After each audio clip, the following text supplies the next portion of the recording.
Couturières, couturiers, bonjour à tous, bienvenue dans cette nouvelle vidéo. Aujourd'hui, c'est un tuto que j'aimerais vous proposer. On va coudre ensemble ce tout petit porte-carte qui se referme par un petit bouton pression. Porte-carte avec 3 compartiments à l'intérieur dans lesquels vous allez pouvoir glisser donc des cartes de visite comme ici, des cartes de crédit comme là, et également des petits bifetons. Là, il se trouve que j'en ai pas au moment du tournage, mais évidemment qu'un billet rentre largement à l'intérieur. Vous le refermez et vous le logez dans une poche. Regardez, c'est tout petit, c'est microscopique, c'est magnifique. Et il n'y a qu'une seule couture. Je vous assure, il n'y a qu'une seule couture. Et ça reste un tuto couture. Bon, allez, on y va. Avant de débuter ce tuto, il va falloir télécharger le patron PDF. Il est gratuit et il y a 2 moyens de l'obtenir. Le premier, c'est en allant sur mon blog Couture Enfant. Le lien direct vers la page en question est juste en dessous de moi, là, dans la description. Lorsque vous arrivez sur le blog, normalement, il y a une petite ligne où il y a marqué « Cliquez ici pour télécharger le patron PDF ». Vous mettez votre adresse email et ça vous envoie automatiquement sur votre boîte mail le patron. La deuxième façon d'obtenir le patron, c'est en étant sur Facebook, sur le groupe Facebook de Couture Enfant. Pareil, pour pas que vous cherchiez pendant 2 heures, le lien direct est juste en dessous. Et là, à partir du moment où vous êtes sur le groupe, vous allez pouvoir télécharger tous les patrons PDF que je propose gratuitement. Simplement en cliquant, vous téléchargez les patrons. C'est pas plus compliqué que ça. Cependant, si vous n'êtes pas encore sur le groupe, il y a 2 petites questions à l'entrée auxquelles il faut répondre. La première notamment, c'est comment est-ce que vous avez connu ce groupe ? Vous répondez juste YouTube et je comprends que vous n'êtes pas ni des touristes ni des brouteurs et que je peux vous prendre sur le groupe sans aucun souci, il n'y aura pas de post bizarre. Voilà, ça permet de faire le tri à l'entrée et il y a beaucoup de demandes, donc s'il vous plaît faites ça pour me simplifier la tâche.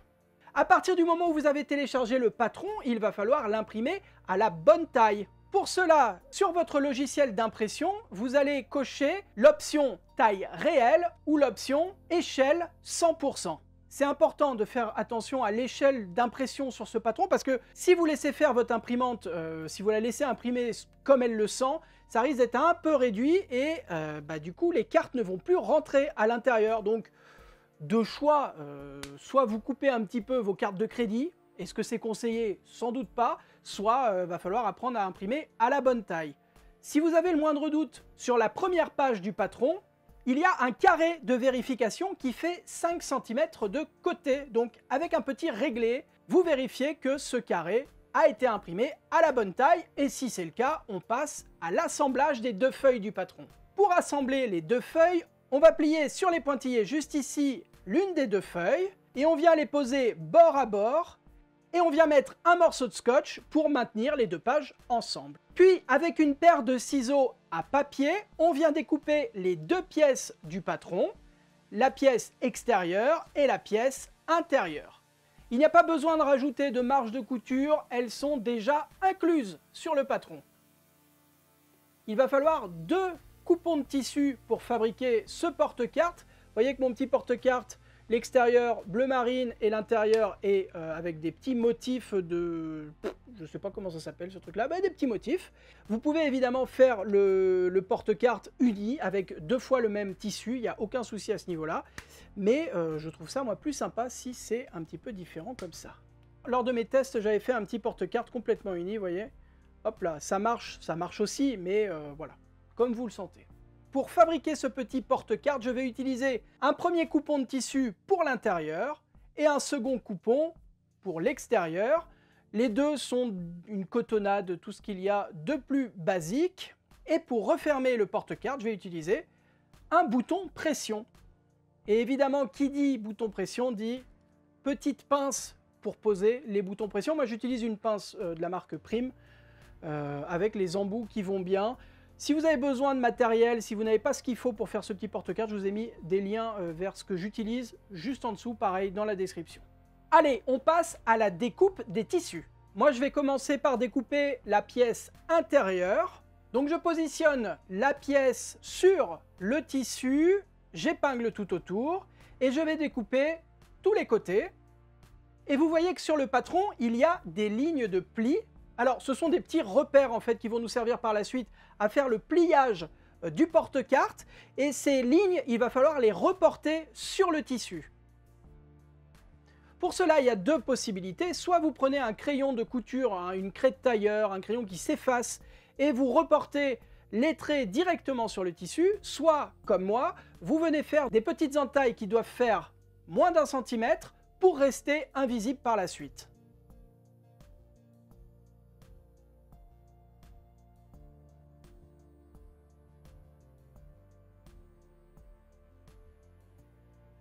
Et la première pièce est découpée. On va découper maintenant la pièce extérieure dans le tissu extérieur. Donc rebelote, on déroule son coupon de tissu, on positionne la pièce par-dessus qu'on épingle tout autour et on découpe tous les côtés.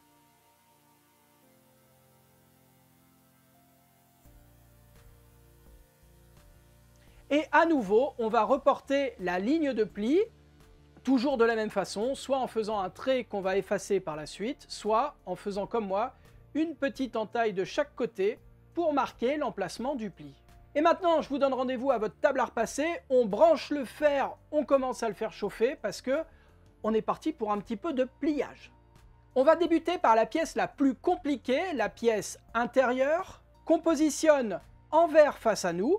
Au niveau de la première ligne de pli, tout en bas de la pièce, on vient replier le tissu sur lui-même, comme ceci. On donne un petit coup de fer à repasser pour marquer le pli, puis on repasse la pièce en droit face à nous, et on vient positionner le premier pli que nous avons fait sur la seconde ligne de pli juste là.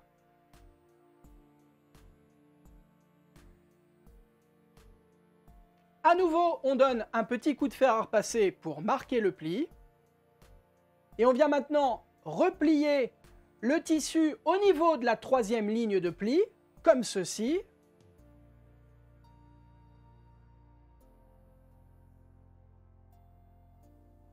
Et à nouveau, on donne un coup de fer à repasser pour marquer le pli.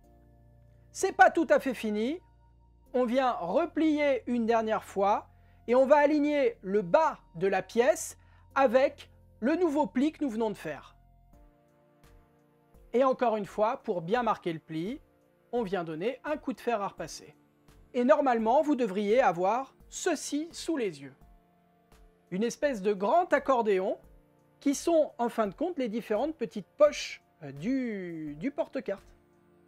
Allez, on va faire à peu près la même chose avec la pièce extérieure du porte-carte. Ça va quand même être un petit peu plus simple. On fait un premier pli au niveau de la ligne de pli, comme cela. Et on vient donner un coup de fer à repasser pour marquer le pli. Puis on repasse la pièce de l'autre côté et on vient replier en alignant le bas de la pièce avec le nouveau pli que nous allons faire, comme cela. Et à nouveau, on vient marquer le pli d'un coup de fer à repasser.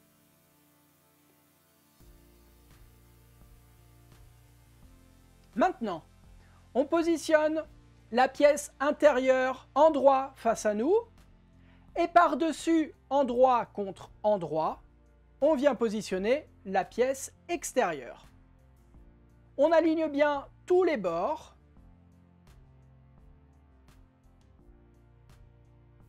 Et on va piquer tout le long ici. À la machine à coudre, on va piquer avec le pied de biche standard à 1 cm du bord au point droit. Et on va débuter la couture par un point d'arrêt. Alors un point d'arrêt, c'est simplement une marche arrière suivie d'une marche avant à la machine à coudre. Et le fait de piquer les points l'un sur l'autre bloque les petits fils de couture et évite qu'ils ne se défassent avec le temps. On va faire un point d'arrêt au début et à la fin de cette couture.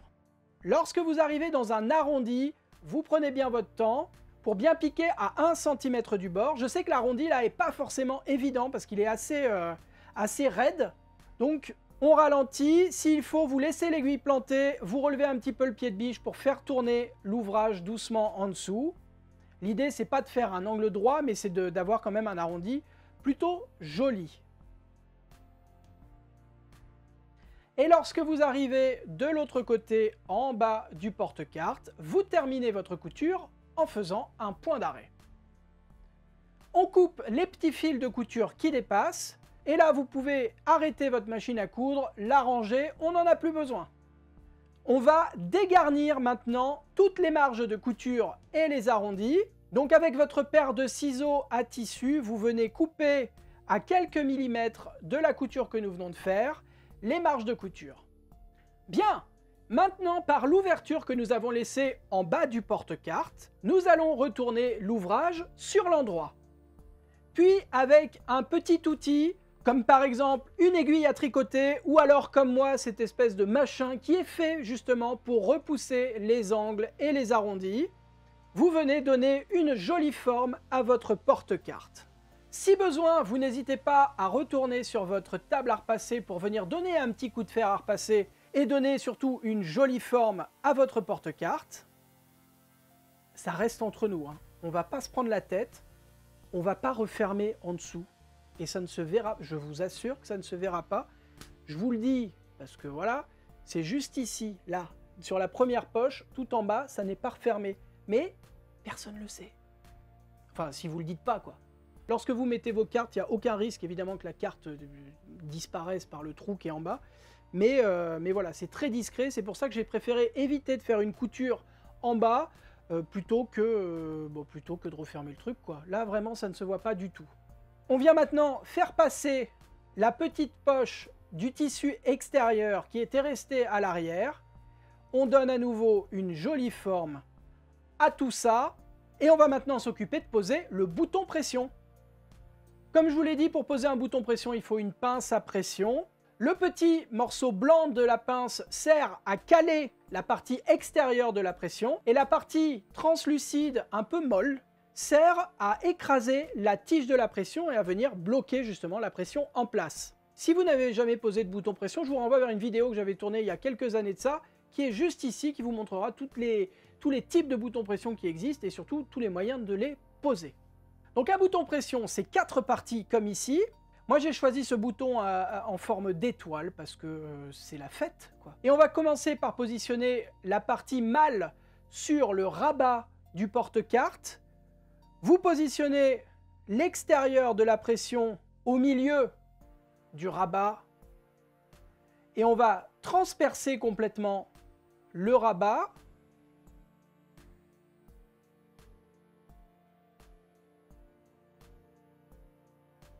Par-dessus, on vient mettre la partie mâle du bouton pression et avec sa pince, on vient écraser la tige de la pression pour la maintenir en place. Maintenant, on va positionner l'autre partie de la pression et pour savoir précisément où mettre l'autre partie, on vient marquer comme ceci le tissu.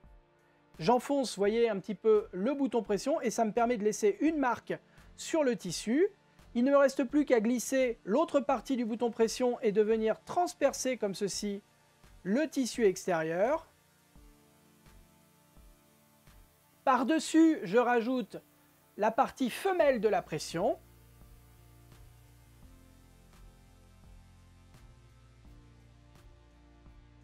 Et à nouveau, avec la pince, je viens sceller le bouton pression. Et puis, c'est terminé. Bravo à vous! Merci à toutes et tous d'avoir suivi cette vidéo jusqu'ici, j'espère qu'elle vous a plu. Si c'est le cas, vous connaissez la rengaine. Vous n'hésitez pas à me laisser un petit commentaire, un pouce en l'air et surtout à vous abonner à la chaîne YouTube, c'est ce qu'il y a de plus important pour moi. C'est le gros rectangle rouge là qui est juste en dessous de moi, il suffit de cliquer, c'est gratuit. Si vous voulez me soutenir, si vous voulez apporter un petit peu d'aide à mon travail, soutenir ce que je fais, vous pouvez également donner un petit peu d'argent chaque mois via le bouton rejoindre qui est normalement à côté du bouton s'abonner. Et voilà, c'est YouTube qui met ça en place pour soutenir les créateurs de vidéos comme moi. Voilà, ça aide toujours, j'en ai pas spécialement besoin, mais ça file des coups de main évidemment. Je ne dirai pas non. Moi je vous dis à mardi prochain pour une nouvelle vidéo. D'ici là, prenez soin de vous, bonne couture, bye bye.